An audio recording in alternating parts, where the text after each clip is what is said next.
Alô, amigos. Boa noite. Se alguém tiver por aí, se alguém diz que fui por aí levando um violão debaixo do braço. Galera, vamos ver se algum indivíduo aparece neste domingo tranquilinho desse mês de agosto, dia 16.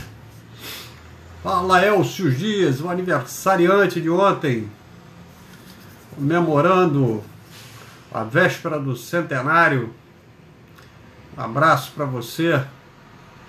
Vamos ver quem chega por aí pra gente bater um papo nesse domingo aí. Melhor do que o Fantástico, só a live do Vinimar. Boa noite, Márcia, tudo bem? Podem ter certeza que aqui na live do Vinimar você passa a ser bem informado e é melhor do que participar ali do Fantástico, das notícias velhas do Fantástico. Vamos ouvir notícias novas aqui na live do Vinimar. Quem quiser que vai se chegando. Botafogo tá jogando, intervalo do primeiro tempo, 0-0, por isso que eu tô com a camisa do Botafogo aqui, essa camisa da sorte. Toda vez que eu coloco essa camisa, o Botafogo ganha, e ela fica no fundo da gaveta, dificilmente eu uso, mas quando eu uso, o Botafogo ganha. Impressionante a sorte que essa camisa tem. Vamos bater um papo sobre o dia de hoje, fazer o nosso balanço diário. Luiz Carlos Tavares também apareceu por aí, um abraço para você, Luiz. Como é que estão as coisas? Tudo bem? Você tem ido a Araruama ou está confinado aí no Ingá? Está chegando o aniversário. Vai ser 120 anos, Mário Dias. Mário Dias faz aniversário agora, dia 21, né? Acho que é 21. Mário Dias, ficando velhinho. Mário Dias está comemorando 119 anos. Ano que vem ele faz 120. Data inesquecível. Maria Clara Vieira, também uma amiga. Às vezes aparece aqui. Essa semana ela estava comemorando o aniversário de Zé Osvaldo, marido dela. Romanelli, um abraço. É isso, minha gente. Vamos nos chegando aí. Mas a Maria Clara é uma grande boleira. Faz bolos maravilhosos. Eu vejo pela internet. Fico com inveja. Esse dia ela fez um belo gesto, que fez um bolo e a renda foi toda para o asilo, o Lar Maria de Nazaré, lá de Rio Bonito. Boa noite, Fatinha. Bom ter você aqui.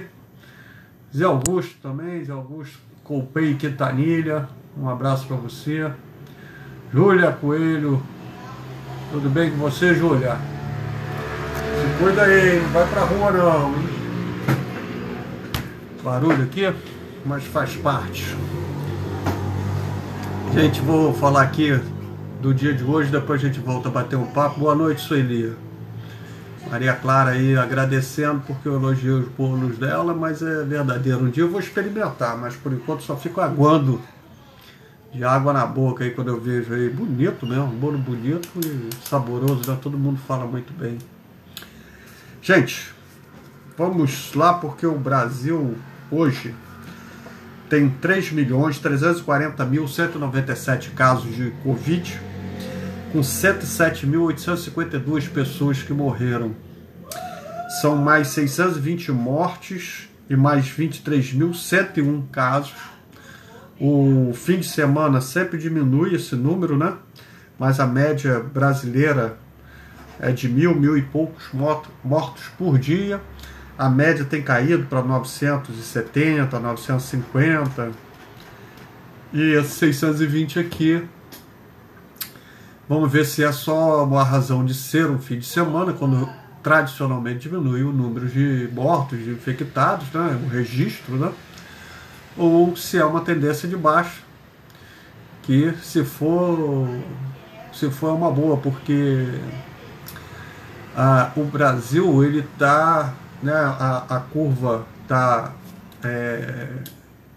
tem um nome que eu vou me recordar já já, mas o que quer dizer assim, que a gente estabeleceu aí essa continuidade da curva num topo muito alto, que é de quase 1.000 mortes por dia, né?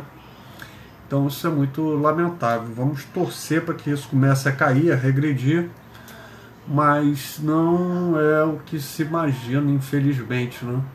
Hoje o prefeito do Rio, o Crivella, que anteriormente tinha anunciado que iria reabrir teatros e cinema, no caso autorizar, né?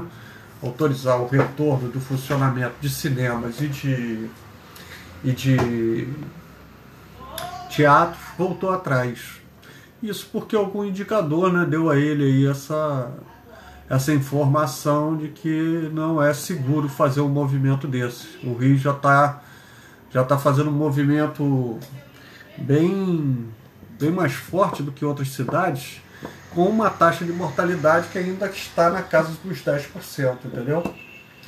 Então não é de bom tamanho se fazer movimentos bruscos como esse que o Rio vem tentando fazer, reabrir escolas, né?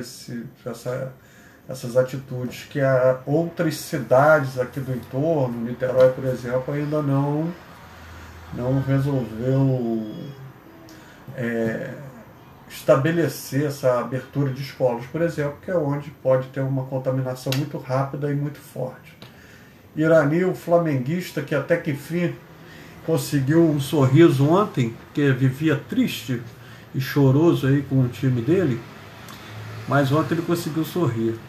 Ele está me lembrando aqui, muito obrigado, Irani, que o nome é o platô, né? Não tenha dúvida. O Brasil está chegou ao platô, mas um platô muito alto, com quase 1.000 mortes, 900 mortes, né? Em média. Então isso não é nada a se comemorar, né? A curva, o bom é que esse platô iniciasse, né, a queda dele, né? A curva começasse a descer e aí sim chegasse a um platô com a curva descendente, né? Mas é o que nós temos,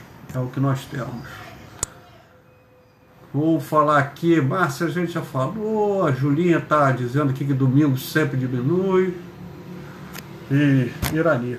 Falando aqui no estado do Rio, são 194.279 casos em todo o estado, com 14.562 pessoas que morreram. Hoje, o registro de morte é muito baixo, são 36, praticamente a metade da média diária aí que se estabelece para o Rio de Janeiro, um pouco abaixo da média.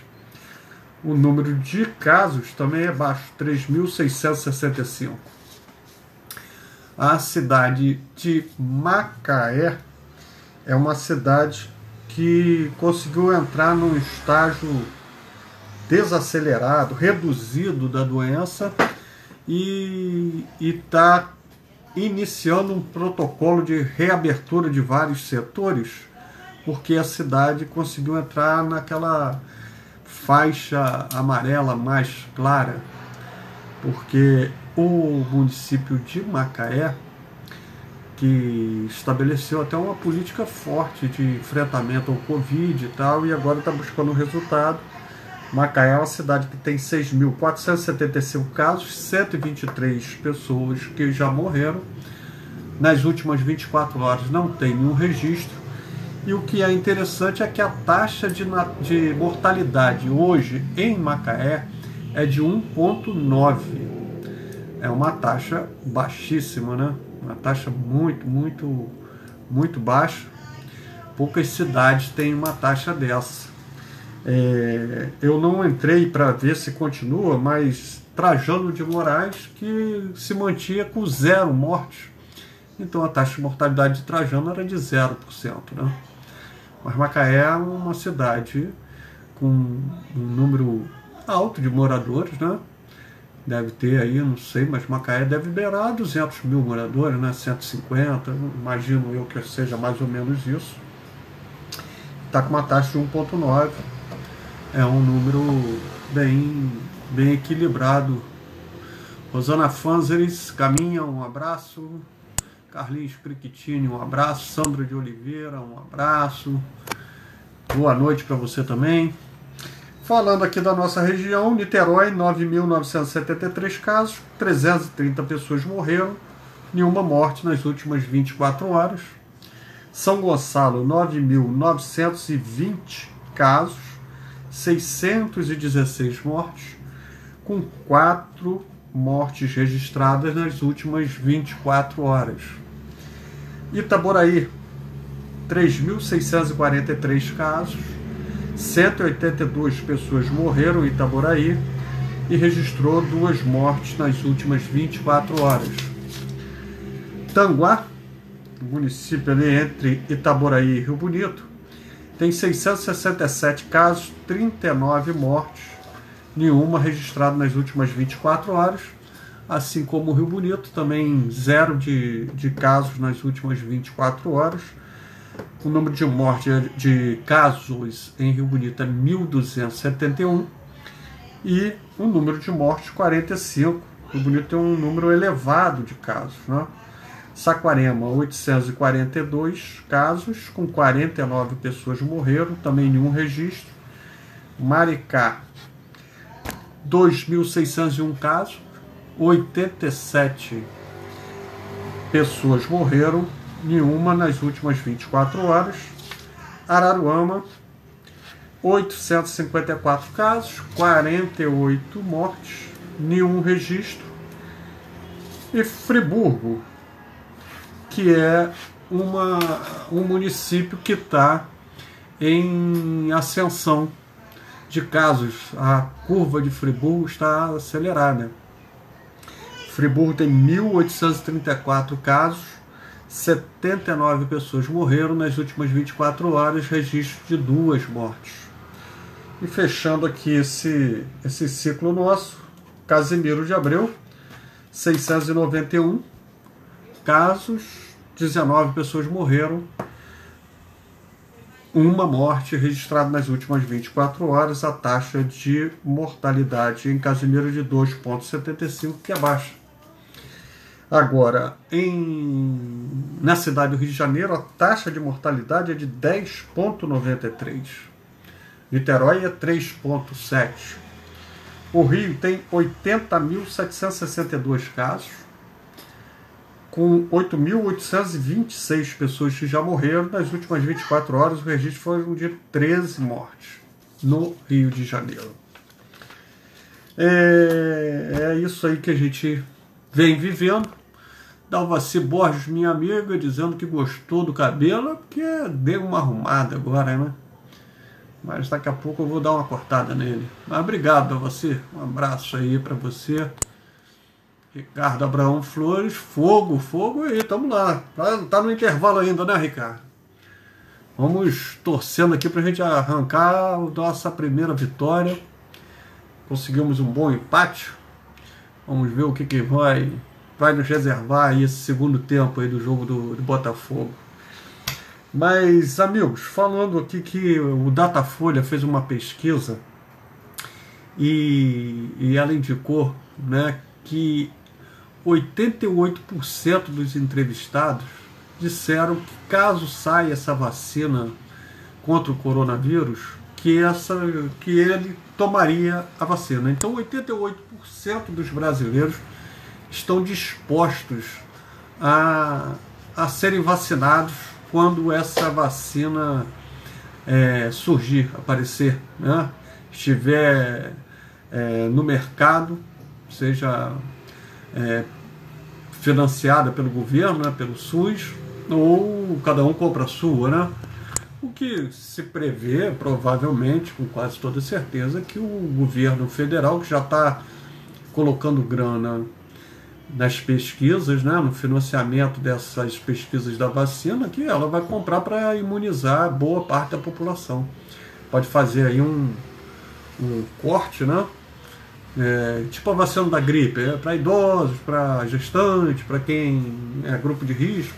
De repente, numa primeira leva, seja assim, e depois se abra mais. Ou então imunizar a população como um todo, né? Ficaria uma coisa um tanto quanto caríssima, né?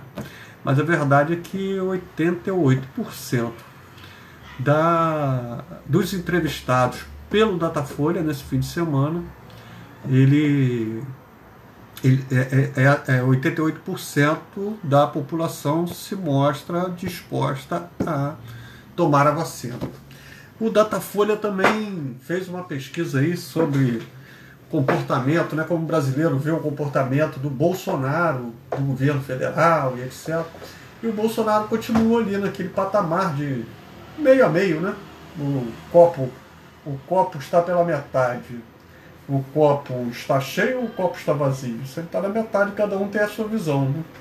Assim é as pesquisas que envolvem o governo Bolsonaro. Bolsonaro consegue se manter, né, pelo menos para mais da metade da população. Aí nego não culpa muito ele com relação ao comportamento dele quanto combate ao coronavírus. O que, diga-se de passagem, por um país que atravessa aí mais de 107 mil mortos, é uma pesquisa muito favorável ao governante, no caso ao Bolsonaro, né? Ele está se mostrando aí que a estratégia dele está dando um resultado. Eu, pelo menos, vejo que estrategicamente a linha que ele traçou, ele está colhendo os frutos políticos disso aí. Não estou falando em frutos políticos também no retrato atual, né? Isso é muito importante, toda pesquisa, porque pesquisa é uma ciência. E tem gente que... Você acredita em pesquisa? Eu não acredito em pesquisa. Pesquisa é uma bobagem. Pesquisa é um retrato de um momento. Então a pesquisa pode ter falhas, obviamente que ela pode ter falhas, e ela também pode ter um resultado muito diferente, muito não, mas um resultado diferente quando é para valer. Por exemplo, o Datafolha só conseguiu captar o crescimento do atual governador do Rio, Witzel, praticamente na véspera da eleição. Aí você vai dizer, maldade, eles estavam torcendo para o outro candidato, estavam escondendo o jogo. Não, não é isso. É que o eleitor estava retraído, pensando, tentando chegar a uma conclusão. E na véspera de votar, amanhã eu tenho que votar, eu vou votar em quem? E aí ele escolhe o candidato dele. Então, essa história assim, de que pesquisa de opinião é fajuta, não serve para nada, isso daí é uma grande bobagem. É importante que quando a pesquisa é bem feita, você acredite na pesquisa e trabalhe em cima da pesquisa, né? A pesquisa serve para te balizar e você tomar atitudes. Com a pesquisa na mão, você está sabendo que o eleitor está pensando, pelo menos você tem um retrato daquele momento ali, e você pode se movimentar tentando ir ao encontro daquele pensamento ali. E talvez você consiga captar, né, a sua mensagem chega àquele eleitor. A pesquisa serve para isso. Pesquisa não é bola de cristal, e pesquisa também não é um material para você se enganar, né? Quem encomenda uma pesquisa, principalmente na área política, é para ele balizar o discurso dele, para ele ver como é que estão os adversários dele, né? Então ninguém encomenda uma pesquisa para ser enganado, né? O cara tem que ser maluco, né? Ele pode até contar uma historinha, não mostrar a pesquisa, dizer que está assim, mas não mostrar, né? Mas desde que a pesquisa seja registrada, ele tem que abrir o documento. Falar com quem está aqui. Dalvaci, já falei. Deucinéia Bastos Bernardino, um abraço para você, filha da minha primeira professora, por quem eu tenho muito carinho até hoje. Carla Nunes Moreno, um abraço para você também. Petinho, um forte abraço. Falar de quê? Vamos falar do que está tomando conta das redes sociais hoje. Está uma loucura nas redes sociais, porque uma menina de 10 anos, quer dizer, uma criança, ela era estuprada constantemente por um tio, ela com 10 anos, né? O cara é um sádico, né? E ele acabou que essa criança foi engravidada. Isso aconteceu no Espírito Santo. E como tudo nesse país, ao invés de se caminhar para a área médica, né, para a área jurídica até, né, isso tende para um imenso fla-flu, uma disputa ideológica de todo tamanho, e é o que está acontecendo agora, porque grupos contrários ao aborto, né, à liberação do aborto, tomaram a porta do hospital onde a criança estava internada, no Espírito Santo, e confrontaram lá, querendo invadir o hospital para impossibilitar o aborto, porque a legislação brasileira prevê que casos de estupro como uma criança dessa, que a legislação permite que essa gravidez seja interrompida, que ela não dê continuidade. São 3 ou 4, acho que são 3 casos em que a legislação brasileira permite a interrupção da gravidez. E um caso como esse, de uma criança de 10 anos estuprada por um familiar aí de forma tão covarde, né? É um caso previsto na legislação, não há nem discussão. Mas isso virou uma disputa ideológica muito forte, muito forte. Parece que a gente regride cada vez mais, né? O país, né? O mundo, o país, o Brasil principalmente, está muita disputa, né? Tudo é pretexto para se discutir, para se movimentar de forma muito avassaladora.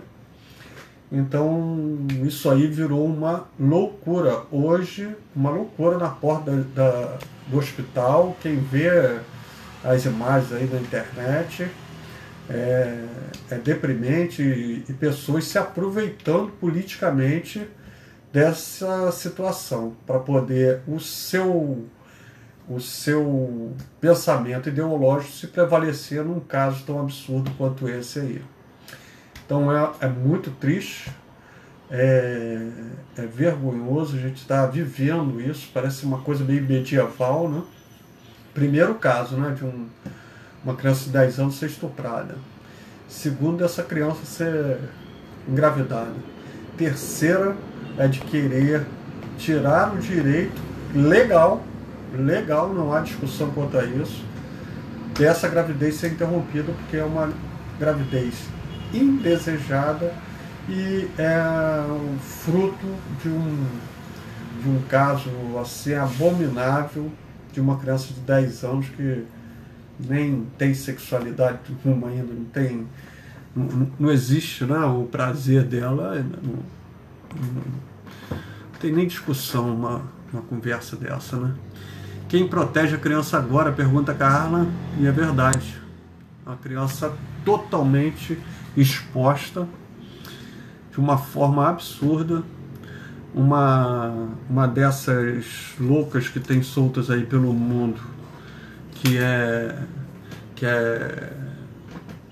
manifestante de extrema direita aí, que eu não vou falar o nome, mas ela expôs o nome da criança e o local onde essa criança está, quer dizer, colocando com com maldade, não tenha dúvida disso, com total maldade, com total falta de respeito, expondo ainda mais uma criança de 10 anos, o que é proibido pela legislação.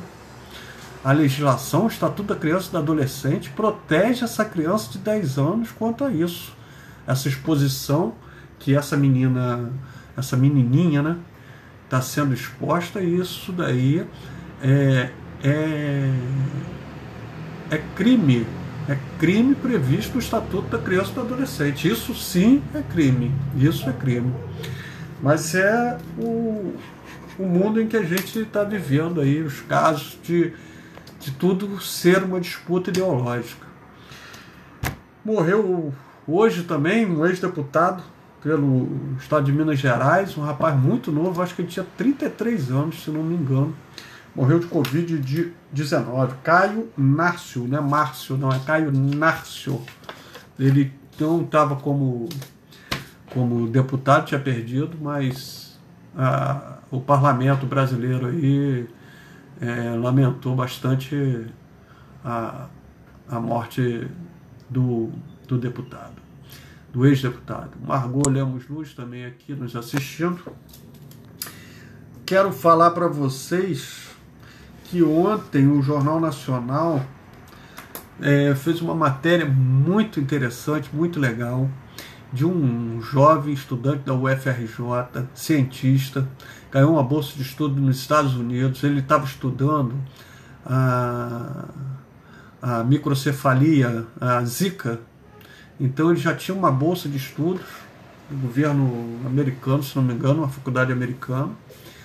E agora ele teve uma bolsa para estudar a questão do coronavírus aqui no Brasil.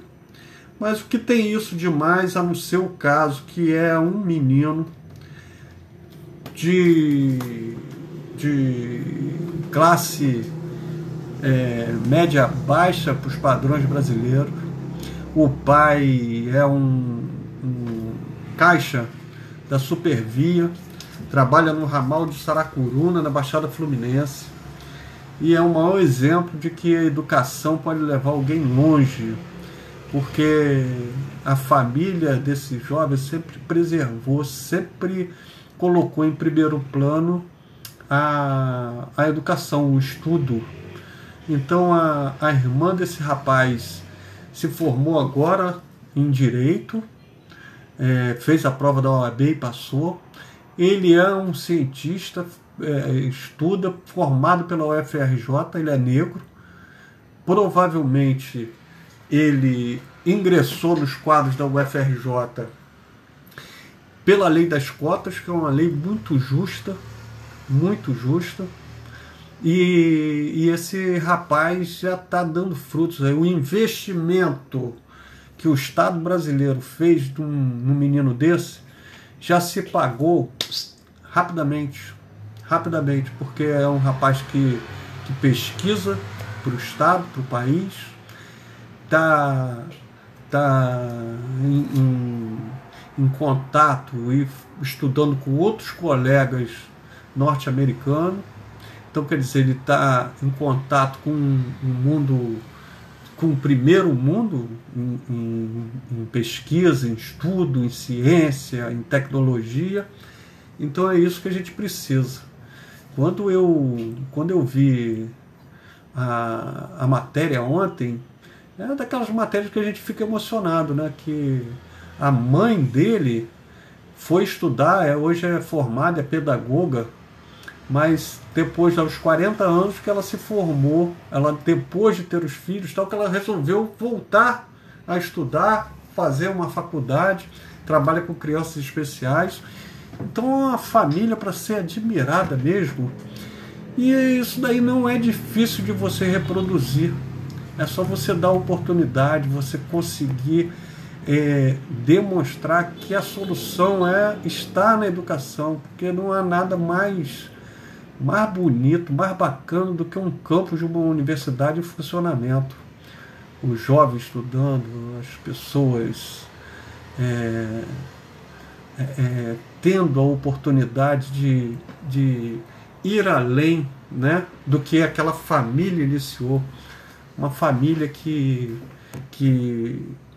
é a primeira pessoa daquele núcleo familiar ali que consegue ingressar numa universidade, isso é para se comemorar. É o meu caso. Meus pais não têm o ensino superior, mas eu e meu irmão temos. Então, é impossível que minhas filhas não venham a ter, que já estão estudando e terão, e é impossível pensar que minhas netas não terão, né? Então, isso é assim que o mundo se desenvolve. Nós temos aqui a presença ilustre da doutora Andréia Pachá. Prazer, uma honra tê-la aqui. Dedete também, um abraço para você. E falando mais um pouco, falar que teve um tornado hoje no estado de Santa Catarina que atingiu 26 cidades, aquela destruição que às vezes a gente encontra na região sul do país, principalmente, né? Então, mais um tornado, né? Eu acho que é o terceiro que acontece esse ano na região de Santa Catarina, ali pelo Paraná, por essa região. O governo federal anunciando hoje que ele já investiu 1 bilhão e 700 milhões de reais na habilitação de leitos exclusivamente para Covid. Um anúncio interessante, né? Bacana da gente ouvir. Leandro Vaz Melão, um abraço. A Márcia também. Eu vou concluindo aqui minha participação. Agradeço a todos vocês e amanhã, se Deus quiser, eu volto. Meu gente, um abração para vocês.